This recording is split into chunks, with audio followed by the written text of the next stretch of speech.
2026년 7월 22일 용띠 여러분, 2026년 병원년이 이미 절반을 지나가고 있습니다. 올해는 용띠에게 큰 재물을 얻을 수 있는 흐름이 이어지고 있습니다.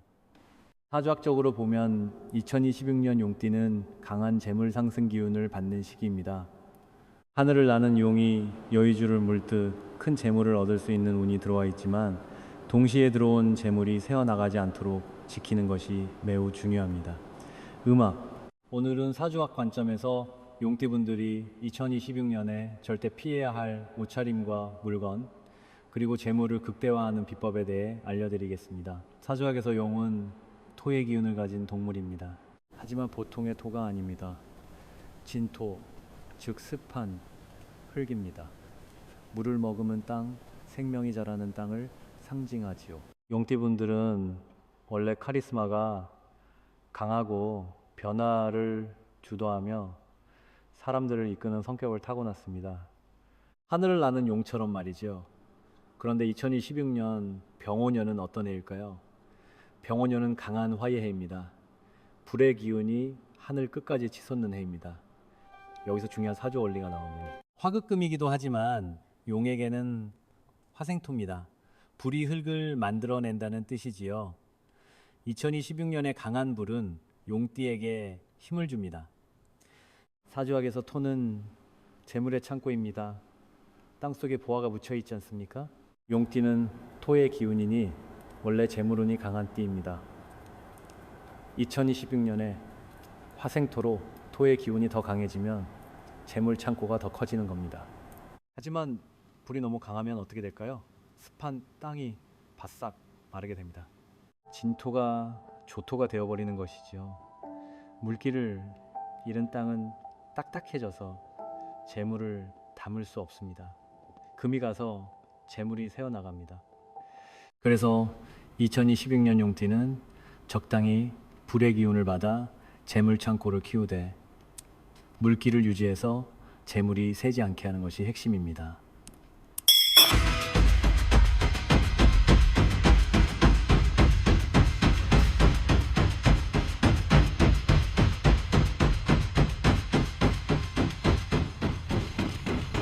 너무 뜨겁게 달아오르지 않도록 조절해야 합니다. 그래야 들어온 재물을 지킬 수 있습니다. 음악. 어떻게 조절할까요? 바로 옷차림과 몸에 지니는 물건으로 합니다. 옷과 액세서리는 단순한 장식이 아닙니다. 사주의 오행을 미세 조정하는 도구입니다. 성공한 용띠들을 보세요. 그분들은 옷 색깔 하나, 액세서리 하나도 신중하게 고릅니다. 자신의 기운이 강한지 약한지 매일 체크하면서 그에 맞춰 옷을 입습니다. 그게 바로 운을 조절하는 지혜입니다. 자, 그럼 본격적으로 시작하겠습니다. 그럼 지금부터 용띠분들이 2026년에 절대 하면 안 되는 것 5가지를 말씀드리겠습니다. 첫 번째, 온통 빨간색과 황금색으로 치장하지 마세요. 용은 화려한 것을 좋아합니다. 금은 보화를 좋아하지요. 그래서 빨간색 옷, 황금색 액세서리를 좋아하시는 분들이 많습니다. 하지만 2026년에는 조심하셔야 합니다. 빨간색은 화의 기운입니다. 2026년은 이미 화가 넘칩니다. 여기에 빨간 옷까지 입으면 불길이 폭발합니다. 사주학에서 이것을 화왕, 허왕이라고 합니다. 불이 너무 왕성해서 오히려 해가 되는 것이죠. 화왕이 되면은 재물이 새어나갑니다. 돈을 벌어도 금방 나가버립니다. 지출이 다 통제가 안 됩니다. 충동 구매를 하게 되고 쓸데없는 곳에 돈을 씁니다.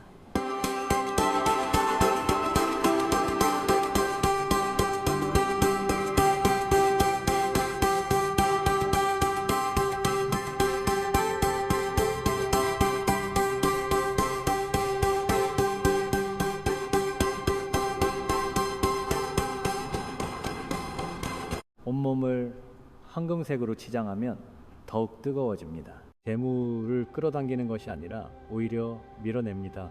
빨간 넥타이 하나, 금반지 하나 정도는 괜찮습니다. 하지만 빨간 셔츠에 빨간 바지, 금목걸이에 금시계, 금반지까지 이렇게 온몸을 화려하게 치장하면 2026년에는 독이 됩니다. 두 번째, 가죽 제품을 과도하게 사용하지 마세요. 가죽은 화의 기운을 받아서 만들어집니다. 무드질할 때 열을 가하지 않습니까? 그래서 가죽은 화의 기운을 담고 있습니다. 용띠분들은 가죽 제품을 좋아하십니다. 가죽 재킷, 가죽 가방, 가죽 신발, 가죽 벨트, 고급스럽고 멋있죠. 하지만 2026년에는 조심하셔야 합니다. 가죽 재킷, 가죽 가방, 가죽 신발에 가죽 벨트까지 온몸을 가죽으로 두르면 화의 기운이 과합니다. 습한 땅이 바짝 말라버립니다. 가죽 신발이나 가죽 벨트 하나 정도는 괜찮습니다. 하지만 여러 개를 동시에 착용하지는 마세요. 특히 검은 가죽은 열을 더 많이 흡수하니까 더욱 조심하세요. 세 번째, 목 부분이 막힌 옷은 피하세요. 용은 하늘을 나는 동물입니다. 자유롭게 날아다녀야 합니다. 막힌 것을 싫어합니다. 특히 목이 막히면 안 됩니다. 목을 꽉 조이는 터틀넥, 넥타이를 너무 꽉 매는 것, 목에 딱 붙는 하이넥, 이런 것들은 용띠와 맞지 않습니다. 용의 목이 조이면 하늘로 못 날아오릅니다. 사주학에서 용의 목은 아주 중요합니다. 용의 기운이 목을 통해서 나오기 때문입니다. 목이 막히면 기운이 안 나옵니다. 답답하고 갑갑합니다. 목이 편한 옷을 입으세요. V넥, 오픈 칼라, 라운드넥처럼 목에 공간이 있는 디자인이 좋습니다.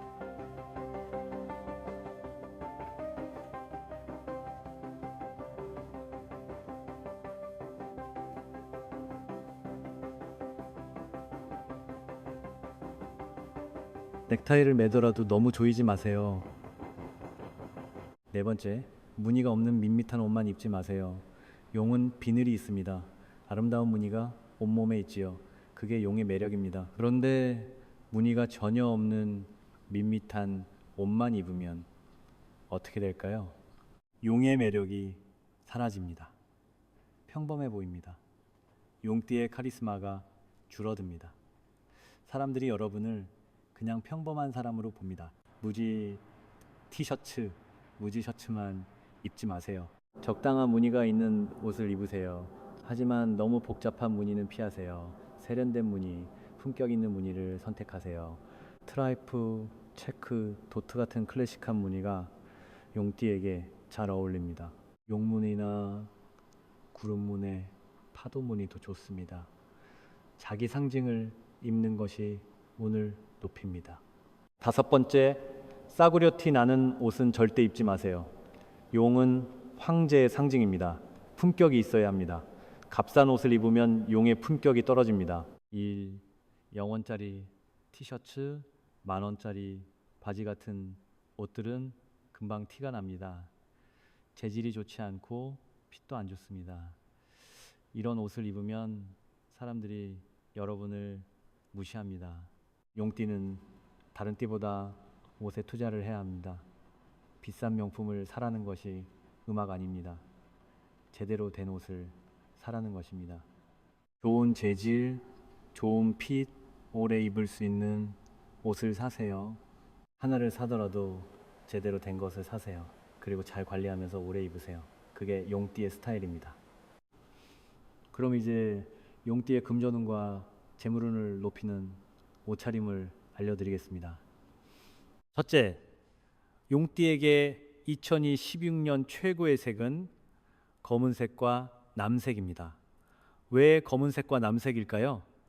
이 색들은 수의 기운입니다. 물의 색이지요.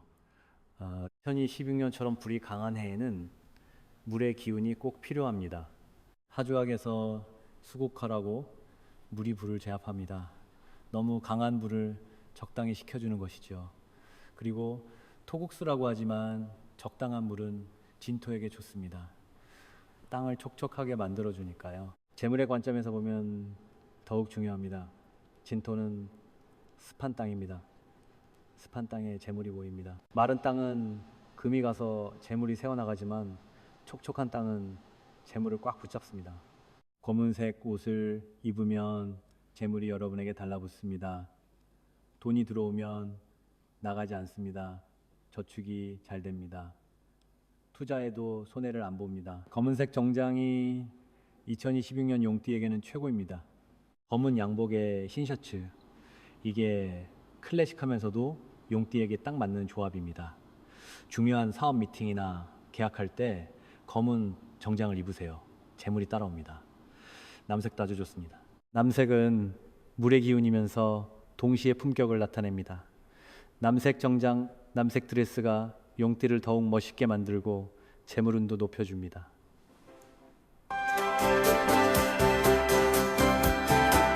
둘째, 무게감 있는 소재를 선택하세요.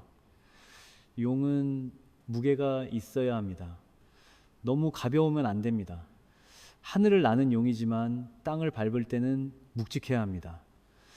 무게감 있는 소재가 뭘까요? 두꺼운 면, 울, 트위드, 코튼 같은 소재들입니다. 만졌을 때 묵직한 느낌이 드는 소재입니다. 얇고 가벼운 소재는 용띠와 안 맞습니다.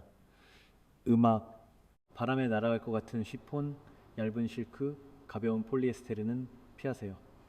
두꺼운 면, 셔츠, 울 재킷, 트위드 재킷이 용띠에게 잘 어울립니다. 입었을 때 무게가 느껴지는 옷, 품격이 느껴지는 옷을 선택하세요. 셋째, 큰 핏보다는 딱 맞는 핏을 선택하세요.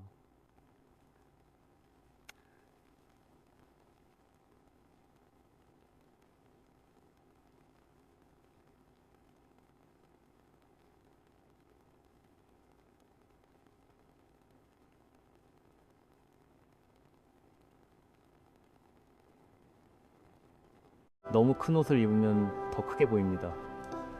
뚱뚱해 보입니다. 용의 위험이 아니라 게으른 사람처럼 보입니다. 딱 맞는 옷을 입으세요. 음악, 어깨선이 정확히 맞는 재킷, 허리선이 살짝 들어가는 셔츠, 다리 음악 라인이 깔끔한 바지를 선택하세요. 맞춤이 제일 좋습니다. 용띠는 맞춤에 투자할 가치가 있습니다. 음악, 체형에 딱 맞게 만든 옷 한 벌이 기성복 10벌보다 낫습니다. 넷째, 품격 있는 무늬를 선택하세요. 앞서 말했듯이 용띠는 무늬가 있어야 합니다. 하지만 아무 무늬나 입으면 안 됩니다. 품격 있는 무늬를 입어야 합니다. 헤링본, 글렌체크, 윈도우 페인 같은 클래식한 무늬가 용띠에게 잘 어울립니다. 정장에 이런 무늬가 있으면 세련되고 고급스러워 보입니다. 용무늬가 직접 들어간 옷도 좋습니다. 하지만 너무 크고 화려한 용무늬는 피하세요. 작고 은은한 용무늬가 더 품격 있습니다. 물결무늬, 구름무늬도 용과 잘 어울립니다. 용은 물과 구름 사이를 날아다니니까요. 이런 자연무늬가 용띠의 운을 높입니다. 다섯째, 액세서리로 포인트를 주세요. 용은 화려해야 합니다. 하지만 옷을 화려하게 입으면 과할 수 있습니다. 그래서 옷은 심플하게 액세서리로 화려함을 표현하는 것이 좋습니다. 시계 하나, 반지 하나, 넥타이 핀 하나로 포인트를 주세요. 하지만 품격 있는 것으로 하세요. 싸구려 액세서리는 용띠에게 안 어울립니다. 특히 시계가 중요합니다. 용띠는 좋은 시계를 차야 합니다. 음악, 시계는 시간을 상징하고 시간은 기회를 상징합니다. 좋은 시계가 좋은 기회를 부릅니다. 이제 가방 안에 꼭 넣어야 할 물건을 알려드리겠습니다. 사주학에서 말하는 재물을 증폭시키는 물건들입니다. 첫째, 검은색 가죽 지갑에 많은 돈을 넣으세요. 용띠는 작은 지갑을 쓰면 안 됩니다. 큰 지갑을 써야 합니다. 재물도 크게 들어와야 하니까요. 검은색 가죽 지갑이 용띠에게 최고입니다. 검은색은 수의 기운이고 가죽은 품격을 나타냅니다. 크고 묵직한 검은 가죽 지갑이 용띠에게 딱 맞습니다.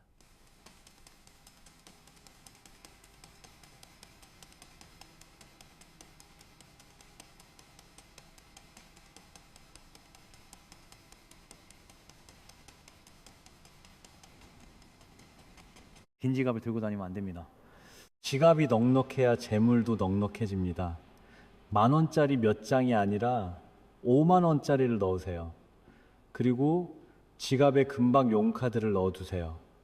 자기 띠 동물을 지갑에 넣으면 재물이 모입니다.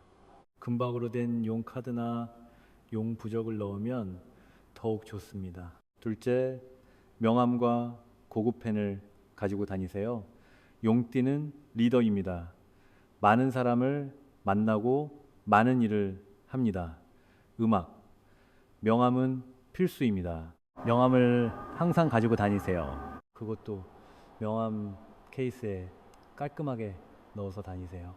음악, 구겨진 명함을 주머니에 넣고 다니면 안 됩니다. 명함 하나에도 품격이 있어야 합니다. 그리고 고급 펜을 하나 가지고 다니세요. 싸구려 볼펜 말고 제대로 된 만년필이나 좋은 펜을 가지세요.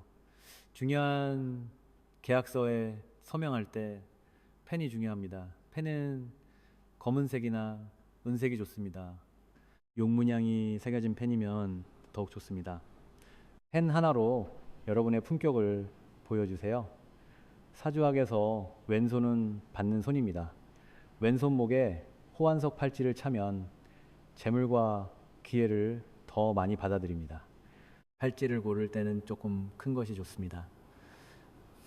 용띠는 작은 것보다 큰 것이 어울립니다. 호환석 구슬이 조금 큰 팔찌를 선택하세요. 존재감이 있어야 합니다. 마지막으로 신발과 액세서리에 대해 말씀드리겠습니다. 음악, 신발은 묵직한 것이 좋습니다. 가벼운 운동화보다는 무게감 있는 구두가 용띠에게 잘 어울립니다. 음악, 검은 가죽 구두가 최고입니다. 윤이 나게 잘 닦은 검은 구두를 신으면 용띠의 위험이 살아납니다. 신발은 항상 반짝반짝하게 관리하세요. 신발 굽도 중요합니다. 너무 얇은 굽은 피하세요. 적당히 두툼한 굽이 용띠에게 맞습니다. 땅을 밟을 때 묵직한 소리가 나야 합니다. 여성분들도 마찬가지입니다. 너무 높고 가는 힐보다는 적당한 높이의 굵은 힐이 좋습니다. 안정감이 있어야 합니다. 이제 액세서리에 대해 말씀드리겠습니다. 시계는 크고 묵직한 것이 좋습니다.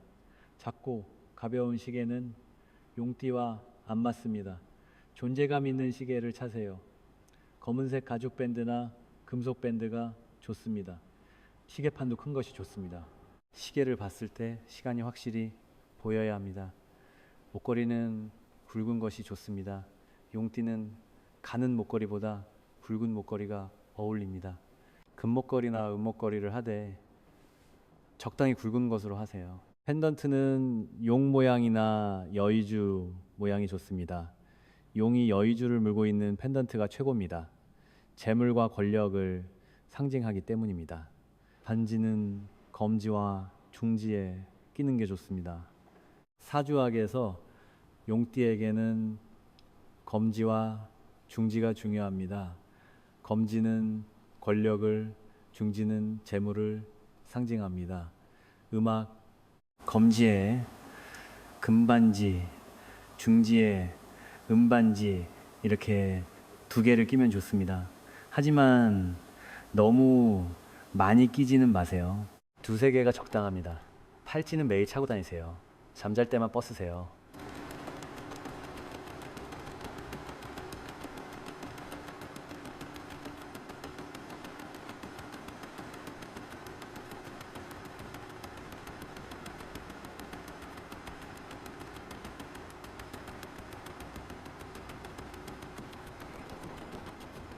매일 차고 다니면 활지와 여러분의 기운이 하나가 됩니다. 여러분, 2026년은 용띠에게 큰 재물의 해입니다. 여의주를 물 수 있는 해입니다. 하지만 조절을 잘해야 합니다. 빨간색과 황금색만 입지 말고 가죽 제품도 적당히 쓰세요. 목을 막지 말고 운에 있는 옷을 입으세요. 싸구려 옷은 버리세요. 검은색과 남색이 최고의 색입니다. 무게감 있는 소재를 입고 딱 맞는 핏을 선택하세요. 품격 있는 무늬를 입고 액세서리로 포인트를 주세요. 그리고 호환석 팔찌를 꼭 착용하세요. 가방에 넣어 다니는 것보다 손목에 차는 게 훨씬 좋습니다. 검은 가죽 지갑에 많은 돈을 넣고 명함과 고급 펜을 가지고 다니세요. 그리고 호환석 팔찌를 왼손에 차고 다니세요. 신발은 묵직한 검은 구두를 신고 시계는 크고 존재감 있는 것을 차세요. 목걸이는 굵게 반지는 검지와 중지에 끼세요. 그리고 호환석 팔찌로 여러분의 손목을 빛나게 만드세요. 이것만 지켜도 여러분의 2026년은 대박이 날 것입니다. 하늘을 나는 용처럼 높이 올라가고 여의주를 물듯 큰 재물을 거머쥘 것입니다. 재물 창고가 가득 차고 금은보화가 넘쳐날 것입니다. 용띠 여러분, 올해는 꼭 대박 나시고 부자 되시고 건강하시고 행복하세요. 음악. 방금 전까지는 또 다른 이야기였습니다. 그리고 지금부터는 완전히 새로운 주제로 넘어가 보겠습니다. 명절 전에는 성묘를 갑니다. 무릎을 꿇고 손을 모으고 눈물을 삼키며 절을 올립니다. 정성껏 차린 음식을 제사상 위에 올리고 조상님께 빌고 또 빕니다. 부디 이 집안에 복이 오게 해달라고, 부디 막혔던 돈줄이 좀 풀리게 해달라고, 부디 아이들만큼은 이 가난을 물려받지 않게 해달라고. 그런데 집으로 돌아오는 길 당신의 손에 쥐어진 것은 여전히 아무것도 없습니다. 통장 잔고는 그대로이고 빚은 줄어들지 않았으며 사업은 여전히 숨이 막힐 듯 답답합니다. 그렇다면 저는 오늘 여러분에게 조심스럽지만 분명하게 물어야 합니다. 여러분은 성묘를 간 것입니까? 아니면 형식만 갖춘 것입니까? 저는 오랜 세월 성철 스님의 가르침을 곁에서 배우고 그 지혜를 삶의 에너지 흐름에 적용하는 일을 해왔습니다. 수많은 사람들을 만났습니다. 해마다 빠짐없이 성묘를 다녀오면서도 집안의 재물 기운이 끊임없이 새어나가는 분들을 만났습니다. 처음에는 저도 의아했습니다. 이분들은 불성실한 것도 아니고 조상을 무시하는 것도 아닙니다. 오히려 그 누구보다 정성스럽게 제사를 모십니다. 그런데 왜 복은 오지 않는 것일까요? 스님의 가르침 앞에 오래 앉아 있다 보니 비로소 그 이유가 보이기 시작했습니다. 문제는 정성의 양이 아니었습니다. 문제는 에너지의 방향과 방식이었습니다. 성철 스님께서는 이런 말씀을 자주 하셨습니다. 형식은 껍데기요, 기운은 알맹이다. 껍데기만 아무리 화려하게 쌓아도 알맹이가 없으면 밑 빠진 독에 물 붓는 것과 다르지 않다. 성묘도 마찬가지입니다. 음악, 제사상에 음식을 가득 올리는 행위는 껍데기입니다. 그 음식이 어떤 기운을 품고 있는지, 그 기운이 조상의 에너지 통로를 여는지 막는지, 그것이 바로 알맹이입니다. 우리는 오랫동안 많이 올릴수록 정성스럽다는 믿음 속에 살아왔습니다. 그러나 그 믿음이 때로는 오히려 복의 흐름을 역방향으로 돌려버리는 원인이 되고 있었습니다. 오늘 이 자리에서 저는 여러분에게 한 가지 진실을 전하려 합니다. 성묘 제사상에 올려야 할 음식은 딱 하나입니다. 단 하나의 음식이 조상의 에너지 통로를 열고 그 통로를 통해 거친 금전운과 건강운이 자손에게 흘러내려오게 합니다. 반대로 아무리 값비싸고 풍성한 음식이라 해도 잘못된 것을 올렸을 때는 그 에너지가 복을 불러오는 것이 아니라 음기임패를 자극하여 오히려 재물의 흐름을 막아버립니다. 이것은 미신이 아닙니다. 음양오행의 원리이며 기의 법칙입니다. 성철 스님께서 평생을 통해 몸소 관찰하고 검증하신 삶의 이치입니다. 음악, 지금 이 영상을 보고 계신 분들 중에 형제간의 돈 문제로 틀어진 분이 계십니까? 자녀가 취업도 결혼도 잘 안 풀려 애간장이 타는 분이 계십니까? 몇 년째 사업이 제자리 걸음이거나 원인 모를 지출이 끊이지 않아 통장이 늘 빈 분이 계십니까? 그렇다면 지금 이 순간 자리를 잡고 앉아 끝까지 들어주십시오. 오늘 제가 전해드리는 이 한 가지가 여러분 집안에 막힌 기운을 뚫을 열쇠가 될 것입니다. 조상의 은혜는 끊어진 것이 아닙니다. 다만 통로가 막혀 있을 뿐입니다. 그 통로를 다시 여는 방법 지금부터 함께 들어가 보겠습니다. 제가 이 이야기를 처음 들은 것은 지금으로부터 꽤 오랜 시간이 흐른 뒤의 일입니다. 성철 스님의 가르침을 따르던 한 도반으로부터 전해들은 실제 이야기입니다. 경상도 어느 산골 마을에 대대로 가난을 이어오던 집안이 있었습니다. 할아버지도 가난했고 아버지도 가난했으며 이제 그 아들 역시 똑같은 길을 걷고 있었습니다. 부지런하지 않은 것도 아니었습니다. 새벽 어스름부터 밭에 나가 일했고 밤낮 없이 몸을 혹사했습니다. 그런데도 돈은 버는 족족 사라졌고 빚은 줄어들기는커녕 해마다 조금씩 불어났습니다. 그 집의 아들은 어느 날 스님을 찾아와 이렇게 말했다고 합니다. 스님, 저희 집안은 조상대대로 저주라도 받은 것입니까? 아무리 해도 안 됩니다. 이제 지쳤습니다. 스님은 그 말을 조용히 들으셨습니다. 그리고 한참 동안 아무 말씀도 하지 않으셨습니다. 이윽고 스님이 물으셨습니다. 너희 집은 제사를 어떻게 지내느냐? 아들은 음악 고개를 조아리며 대답했습니다. 명절이면 한 번도 빠짐없이 성묘를 가고 정성껏 음식을 장만해 제사상을 차리며 절도 올리고 술도 올렸다고 했습니다. 심지어 남들보다 더 많은 음식을 올리려고 무리해서 장을 보기도 했다고 했습니다. 스님은 그 말을 듣고 나서 가만히 고개를 끄덕이셨습니다. 그리고 말씀하셨습니다. 그것이 문제구나. 그 말 한마디에 아들은 눈이 커졌습니다. 더 많이, 더 정성스럽게 올리는 것이 문제라니 이해할 수가 없었습니다. 스님은 이렇게 설명하셨습니다. 조상의 묘소는 단순한 무덤이 아니다. 음악, 그것은 살아있는 기운의 통로다. 그 통로에 무엇을 두느냐에 따라 통로가 열리기도 하고 막히기도 한다. 올리는 음식들 중에는 강한 음기를 품은 것들이 섞여 있다.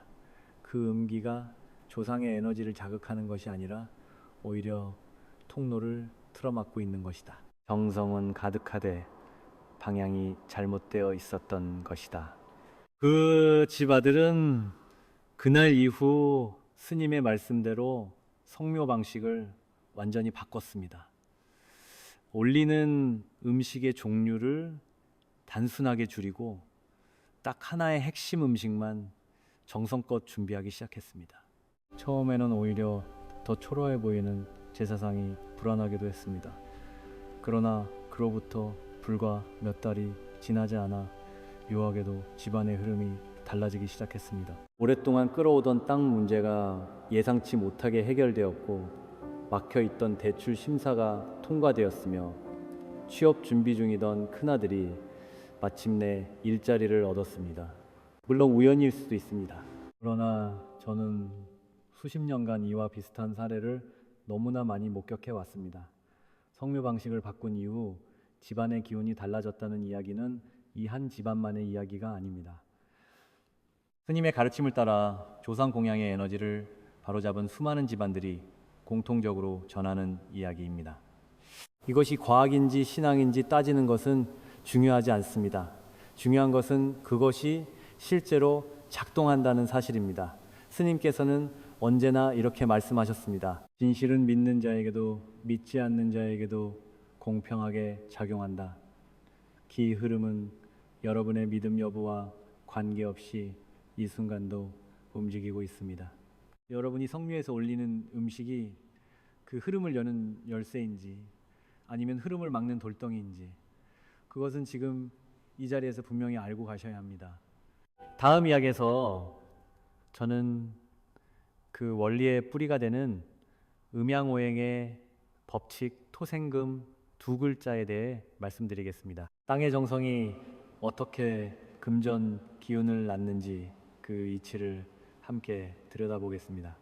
저는 성철 스님의 가르침을 처음 접했을 때 가장 먼저 깊이 파고들었던 것이 바로 음양오행의 원리였습니다.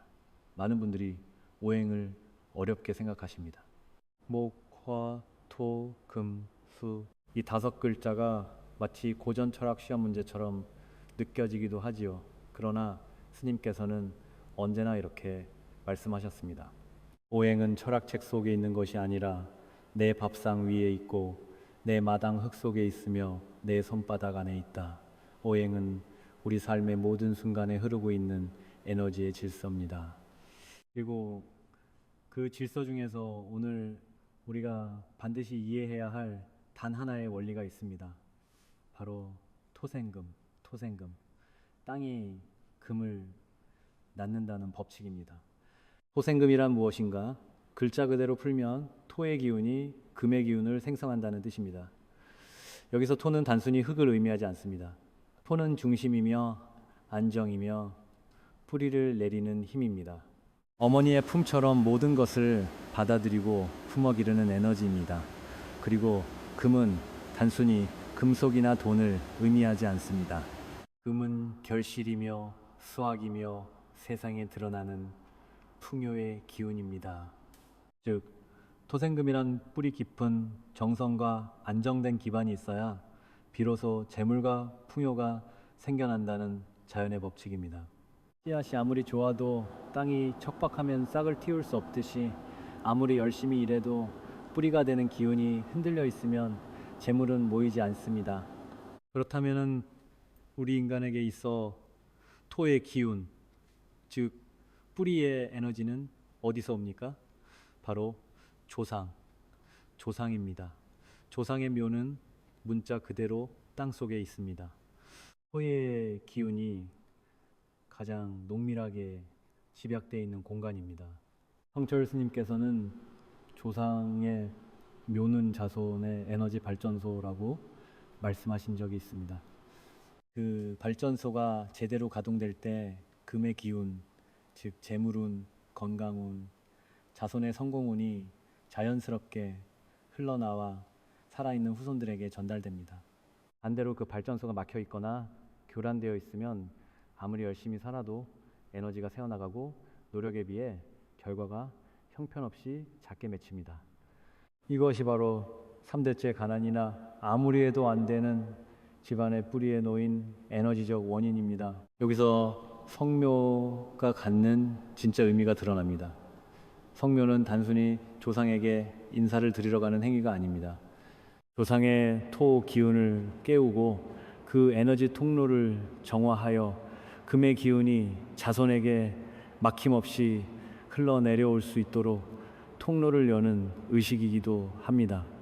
이 의식이 제대로 이루어질 때 비로소 토생금의 법칙이 작동합니다. 그러므로 성묘에서 무엇을 올리느냐는 단순한 음식의 문제가 아닙니다. 그것은 조상의 에너지 통로에 어떤 기운을 흘려보내느냐의 문제이며 그 기운이 통로를 열 것인지 막을 것인지를 결정하는 핵심 변수입니다. 스님께서는 이런 비유를 드신 적이 있습니다. 물이 흐르는 수로에 깨끗한 물을 붓느냐, 탁한 흙탕물을 붓느냐에 따라 하류에 사는 자손들의 삶이 살기도 하고 죽기도 한다. 조상의 묘는 수로의 상류다. 그 상류에 무엇을 바치느냐가 하류에 사는 자손들의 삶을 결정한다. 이 말씀이 제 가슴에 오래 남아 있습니다. 우리는 흔히 내 삶이 나의 노력만으로 결정된다고 생각합니다. 그러나 에너지의 관점에서 보면 우리는 조상이라는 거대한 뿌리로부터 끊임없이 기운을 공급받으며 살아가고 있습니다. 그 뿌리를 건강하게 유지하는 것, 그것이 바로 성묘가 갖는 진짜 힘입니다. 이제 여러분은 왜 성묘가 중요한지, 그리고 그 성묘에서 올리는 음식이 왜 단순한 음식이 아닌지를 이해하셨을 것입니다. 토가 건강해야 금이 납니다. 뿌리가 깊어야 열매가 풍성합니다. 음악, 조상의 기운이 열려야 자손의 재물운이 흐릅니다. 그렇다면 과연 그 통로를 여는 단 하나의 음식은 무엇인가? 이제 그 핵심으로 들어갈 시간입니다. 드디어 많은 분들이 기다리셨던 이야기를 할 시간이 되었습니다. 성묘 제사상에 올려야 할 단 하나의 음식. 저는 이것을 처음 스님께 들었을 때 솔직히 말씀드리면 너무 단순해서 오히려 당황했습니다. 이렇게 단순한 것이 그토록 강력한 기운을 품고 있다는 것이 선뜻 믿어지지 않았습니다. 그러나 스님께서는 언제나 이렇게 말씀하셨습니다. 진리는 복잡한 곳에 숨어 있지 않다. 가장 단순한 것 속에 가장 깊은 기운이 담겨 있다. 그 말씀이 옳았습니다.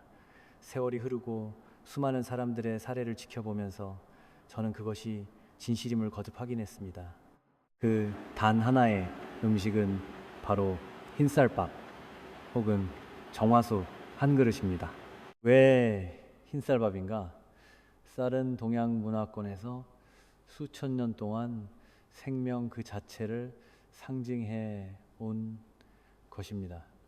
그러나 풍수와 기의 관점에서 흰쌀밥이 갖는 의미는 그보다 훨씬 깊습니다. 흰쌀밥은 오행 중 토의 기운을 가장 순수하게 담고 있는 음식입니다.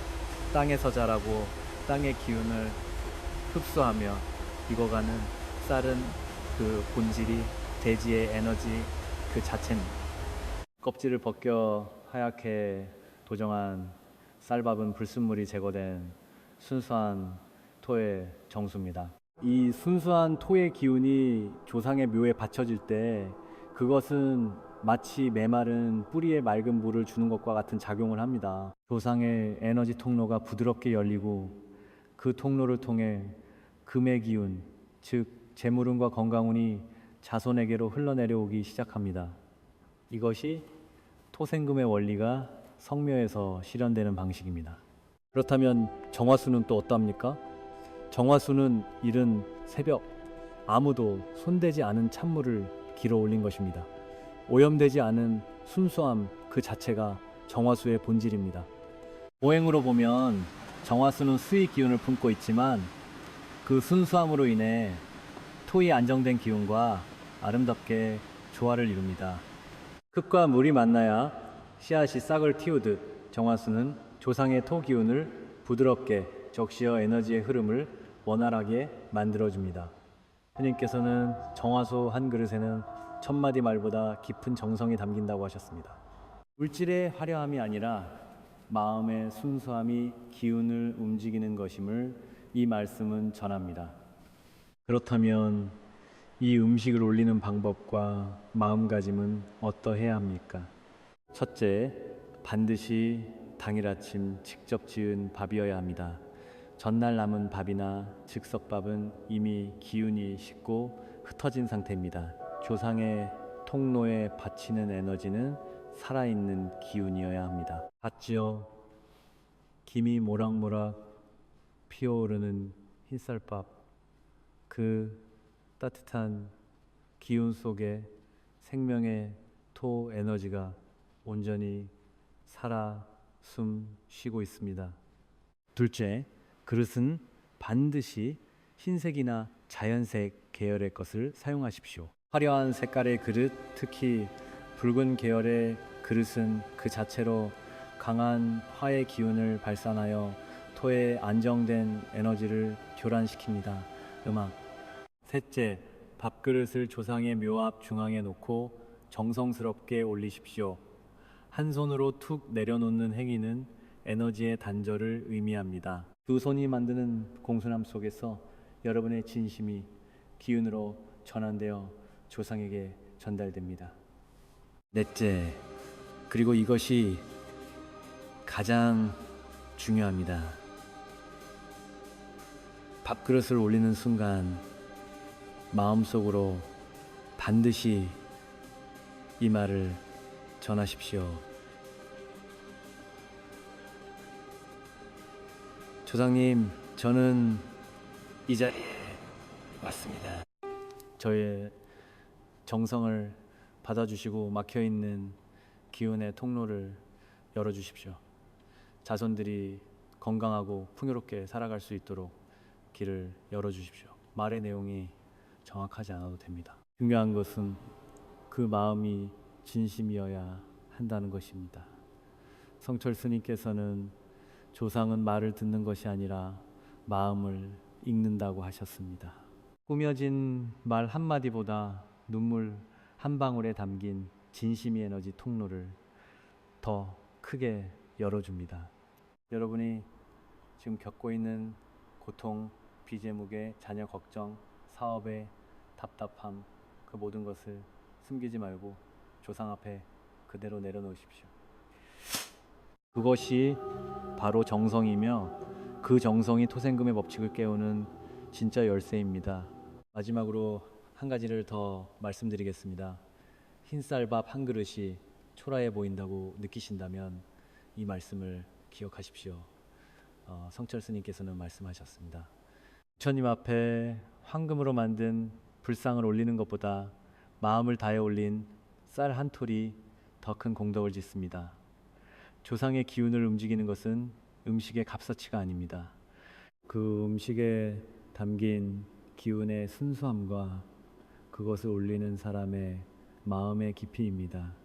지금 이 순간부터 화려함을 내려놓으십시오. 단순하고 순수한 것 하나에 온 마음을 담으십시오. 그것이 3대 복을 여는 문입니다. 지금까지 우리는 조상의 에너지 통로를 여는 음식에 대해 이야기했습니다. 그러나 저는 오늘 이 자리에서 그것만큼이나, 아니 어쩌면 그보다 더 중요한 이야기를 해야 합니다.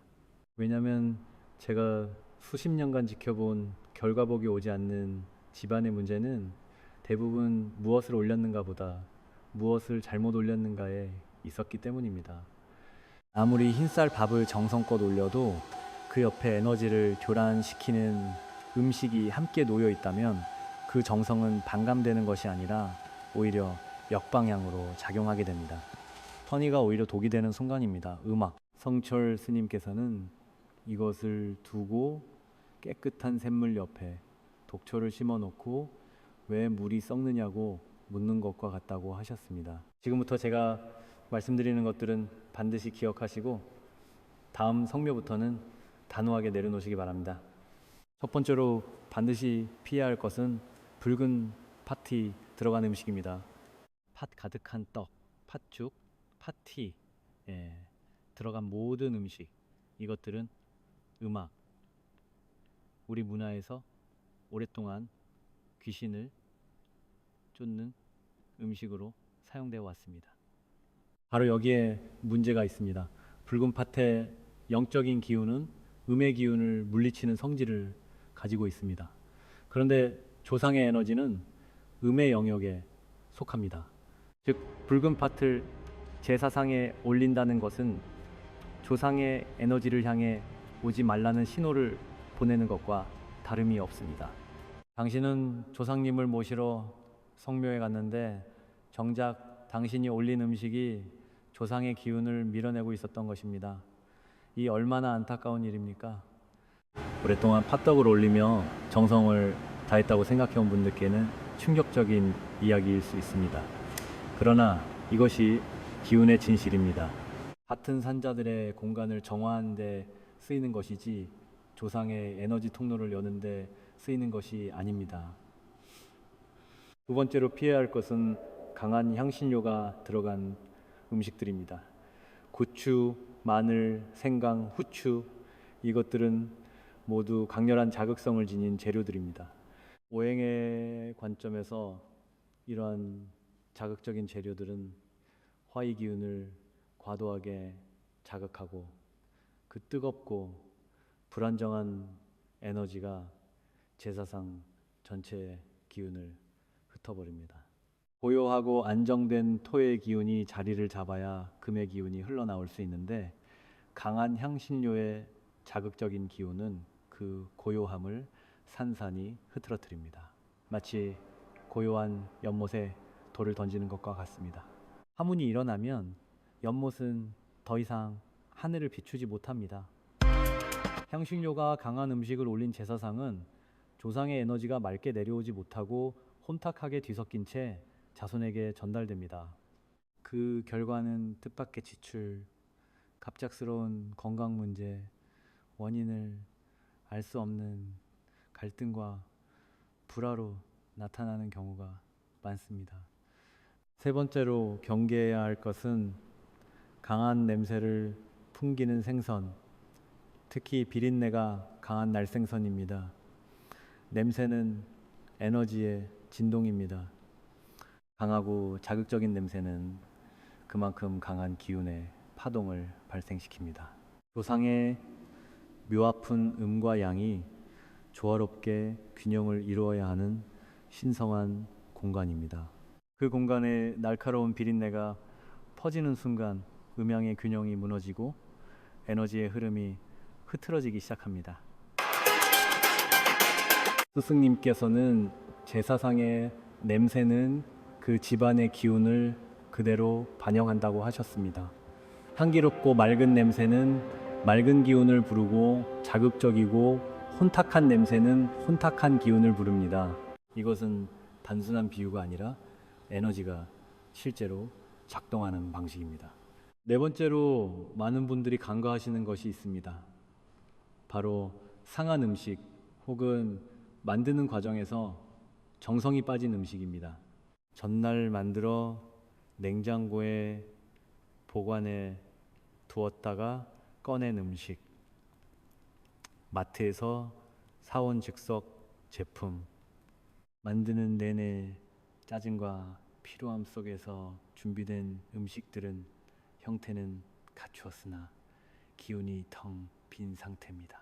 스님께서는 기운 없는 음식은 조상에게 기운 없는 인사를 건네는 것이라고 하셨습니다. 빈 그릇을 내미는 것이나 다름없다는 말씀입니다. 음식을 준비하는 그 과정 자체가 이미 기운을 담는 행위입니다. 손끝에서 정성이 흘러야 그 음식 안에 살아있는 토의 기운이 깃듭니다. 이 모든 경고를 들으시면서 혹시 이런 생각이 드셨습니까? 그렇다면 나는 지금까지 잘못된 방식으로 조상을 모셔온 것인가? 그 생각에 자책하지 마십시오. 여러분이 잘못한 것이 아닙니다. 아무도 제대로 가르쳐 주지 않았을 뿐입니다. 대대로 전해 내려오는 방식이라고 해서 그것이 반드시 에너지적으로 올바른 것은 아닙니다. 중요한 것은 오늘 이 자리에서 진실을 알았으니 다음 성묘는 바꿀 수 있다는 것입니다. 조상은 여러분의 과거 실수를 탓하지 않습니다. 조상은 지금 이 순간 여러분이 진심으로 통로를 열려 한다는 그 마음을 봅니다. 그리고 그 마음에 응답합니다.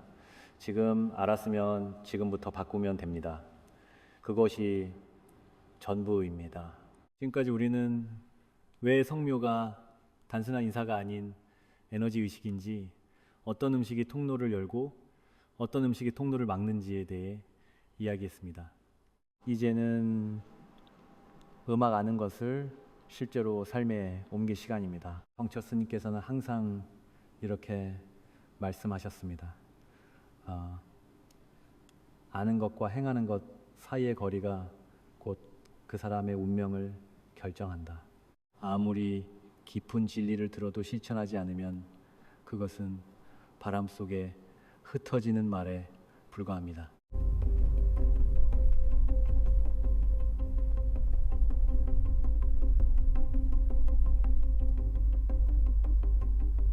반대로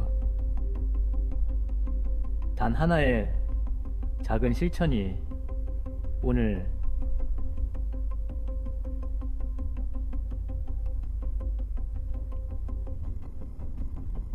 필요한 것은 오직 여러분의 진심과 그 진심을 올바른 방향으로 흘려보내려는 의지뿐입니다. 다음 성묘 때 이 세 가지를 그대로 따라 해보십시오.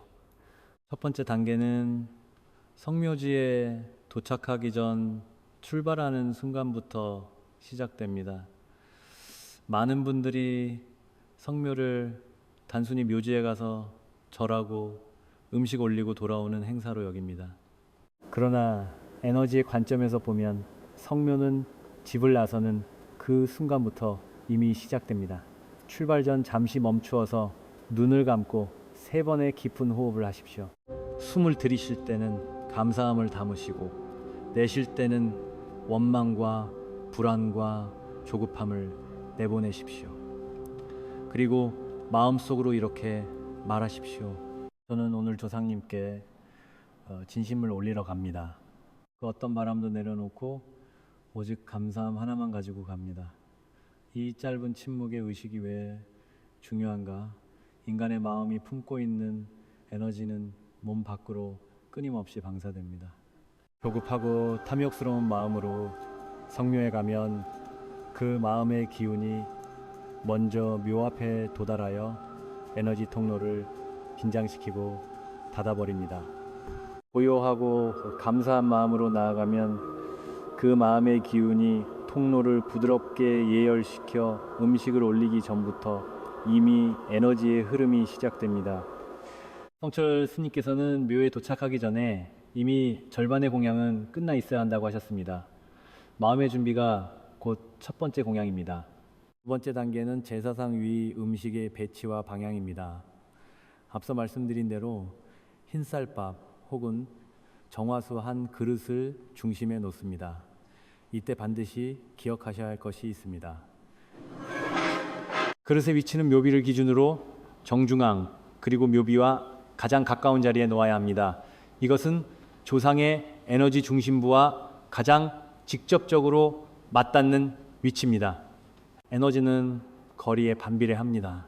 음악 중심에서 멀수록 기운의 전달력은 약해집니다. 그릇을 올릴 때는 앞서 말씀드린 대로 반드시 두 손으로 공손하게 그리고 천천히 내려놓으십시오. 서두르지 마십시오. 그 짧은 순간에 당신의 온 마음이 그릇을 통해 흘러 들어가야 합니다. 그릇을 내려놓은 뒤에는 바로 일어서지 말고 잠시 그 자리에 머물며 조용히 눈을 감으십시오.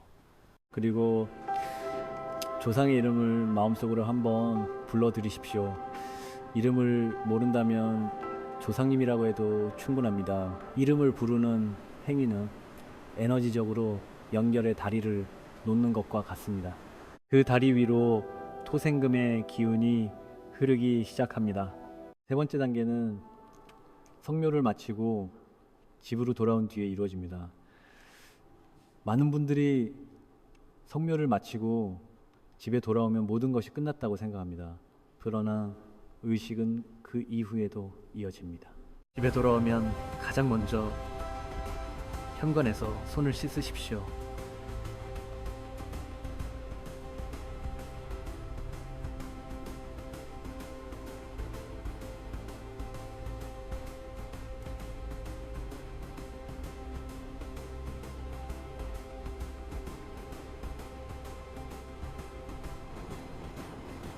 묘지에서 가져온 외부의 기운을 정화하고 조상으로부터 받아온 금전의 에너지를 집안에 안착시키기 위한 경계의 의식입니다. 손을 씻으며 마음속으로 이렇게 말하십시오. 조상님의 은혜를 이 집안으로 모셔옵니다. 그다음 집안의 창문을 잠시 열어 환기를 시키십시오. 신선한 바깥 공기가 집안으로 들어오면서 정체되어 있던 기운이 순환하기 시작합니다. 환기 후에는 음악밥상이나 식탁 위에 깨끗한 물 한 컵을 올려놓으십시오. 이 물 한 컵은 성묘에서 열린 에너지 통로를 통해 흘러들어온 기운이 집안에 자리를 잡도록 돕는 그릇의 역할을 합니다. 물은 기운을 담는 그릇입니다. 맑은 물이 자리를 잡으면 그 주변으로 맑은 에너지가 모여듭니다. 이 물 한 컵을 사흘간 그 자리에 두십시오. 사흘이 지난 뒤에는 화분의 흙에 부어 주십시오. 땅으로 돌려보내는 것, 그것이 토의 기운을 완성하는 마지막 순서입니다. 이 세 단계를 처음 들으시면 너무 단순하다고 느끼실 수 있습니다. 그러나 단순함이야말로 기운이 가장 깨끗하게 흐르는 통로입니다. 복잡하고 화려한 의식은 오히려 기운을 분산시킵니다. 성철 스님께서는 의식의 크기는 효과의 크기와 비례하지 않는다. 의식의 순수함이 효과의 깊이를 결정한다고 하셨습니다. 작고 단순하되 온 마음을 담은 이 세 단계가 당신의 집안에 흐르는 기운을 바꾸어 놓을 것입니다. 믿음을 가지고 실천하십시오. 그리고 그 변화를 조용히 지켜보십시오. 기운은 거짓말을 하지 않습니다. 우리는 오늘 긴 여정을 함께 걸어왔습니다. 왜 성묘가 에너지 의식인지, 토생금의 원리가 무엇인지, 어떤 음식이 통로를 열고 어떤 것이 통로를 막는지, 그리고 성묘 당일 즉시 실천할 수 있는 세 가지 단계까지, 이 모든 이야기의 뿌리에는 성철 스님의 한 가지 핵심 가르침이 놓여 있습니다. 스님께서는 평생을 통해 이 말씀을 반복하셨습니다. 성심된 마음, 정성스러운 마음 하나가 운명을 바꾼다. 화려한 제사상이 운명을 바꾸는 것이 아닙니다. 값싼 음식이 집안의 기운을 바꾸는 것이 아닙니다. 오직 진심에서 우러나온 정성, 그 하나가 막혀있던 에너지의 강물을 다시 흐르게 만드는 것입니다. 이것이 스님께서 평생에 걸쳐 우리에게 남겨주신 가장 깊은 진실입니다. 저는 오늘 이 영상을 보고 계신 모든 분들의 얼굴을 직접 뵐 수는 없습니다. 그러나 저는 압니다. 지금 이 자리에서 이 영상을 끝까지 보고 계신 분들이 얼마나 무거운 짐을 지고 살아가고 있는지를, 오랜 세월 열심히 일했지만 여전히 빚의 무게에 눌려 있는 분이 계십니다. 자식을 위해 모든 것을 바쳤지만 음악 자녀의 앞길이 좀처럼 열리지 않아 가슴을 치는 분이 계십니다. 일으키려 몇 번이고 도전했지만 번번이 무너져 이제는 스스로를 믿지 못하게 된 분이 계십니다. 몸은 성묘에 가면서도 마음 한편에는 이게 정말 의미가 있을까라는 의심을 품어온 분도 계십니다. 저는 그 모든 분들께 오늘 이 자리에서 분명하게 말씀드리고 싶습니다. 당신의 고통은 당신의 잘못이 아닙니다. 당신의 가난은 당신이 게을러서가 아닙니다. 다만 에너지의 통로가 막혀 있었을 뿐입니다. 그리고 그 통로는 오늘부터 당신이 여는 것이 가능합니다. 성철 스님께서는 인간의 운명을 강물에 비유하셨습니다. 운명은 고정된 것이 아니라 흐르는 것이다. 강물은 돌에 막히면 돌아서 흐르고 흙에 막히면 스며들어 흐른다. 막힌 것처럼 보이는 운명도 결국은 흐를 길을 찾는다. 다만 그 길을 찾는데 사람의 정성이 필요할 뿐이다. 오늘 당신이 이 영상을 끝까지 본 것, 그것 자체가 이미 당신의 정성입니다. 알고자 하는 마음, 바꾸고자 하는 의지, 그것이 이미 에너지의 통로에 첫 번째 빛을 비추고 있습니다. 음악, 당신은 오늘 이미 시작한 것입니다. 이제 저는 오늘 이 자리에서 여러분 한 분 한 분을 위해 축원을 올리겠습니다. 빚으로 인해 밤잠을 못 이루는 분이 계시다면 조상의 토생금 기운이 그분의 재물 통로를 활짝 열어 예상치 못한 곳에서 해결의 실마리가 찾아오기를 빕니다. 음악 자녀의 취업과 결혼이 걱정되는 부모님께는 조상의 은혜가 자손에게 대를 이어 흘러내려가 자녀들의 발걸음 앞에 밝은 길이 열리기를 빕니다. 사업이 막혀 답답한 분들께는 금전의 기운이 새로운 방향으로 물길을 내어 뜻밖의 인연과 기회가 문을 두드리기를 빕니다. 몸이 아프고 지쳐있는 분들께는 조상의 건강운이 흘러내려와 그분의 몸과 마음의 생기가 돌아오기를 진심으로 빕니다. 그리고 오랜 외로움과 상처로 인해 마음이 닫혀있는 분들께는 조상의 따뜻한 기운이 그 닫힌 마음의 문을 부드럽게 두드려 다시 세상을 향해 열릴 수 있기를 빕니다. 오늘 이 영상이 당신에게 닿은 것은 우연이 아닙니다. 에너지는 필요한 사람에게 필요한 순간에 닿습니다. 당신이 이 영상을 보게 된 것은 당신의 조상이 이미 당신에게 통로를 열어주려 하고 있다는 신호일 수 있습니다. 그 신호를 흘려보내지 마십시오. 오늘 배운 것을 다음 성묘에서 단 하나라도 실천해 보십시오. 쌀밥 한 그릇 두 손으로 공손하게 진심 하나 담아서 그것으로 충분합니다. 그 단순한 행동 하나가 당신 집안의 대에 걸쳐 흐를 복의 문을 여는 시작점이 될 것입니다. 이 영상이 도움이 되셨다면 지금 바로 채널을 구독해 주십시오. 구독은 단순한 버튼 클릭이 아닙니다. 스님의 가르침을 이어받아 더 많은 사람들에게 이 진실을 전하겠다는 당신의 뜻을 담은 행동입니다. 그 뜻 자체가 공덕이 되어 당신에게 돌아옵니다. 좋아요를 눌러주시고 이 영상을 당신 주변에 힘든 분들께 나누어 주십시오. 가족 중에 돈 문제로 힘들어하는 분, 성묘를 앞두고 마음이 무거운 분, 기운이 막혀 있다고 느끼는 분께 이 영상을 전해 주십시오. 나누는 행위 자체가 씨앗입니다. 씨앗이 떨어지면 토생금의 법칙에 따라 반드시 열매를 맺습니다. 댓글란에 지금 이 순간 당신의 마음속에 담긴 소원을 적어 주십시오. 2026년 우리 가족 모두 건강하고 풍요롭게 살겠습니다.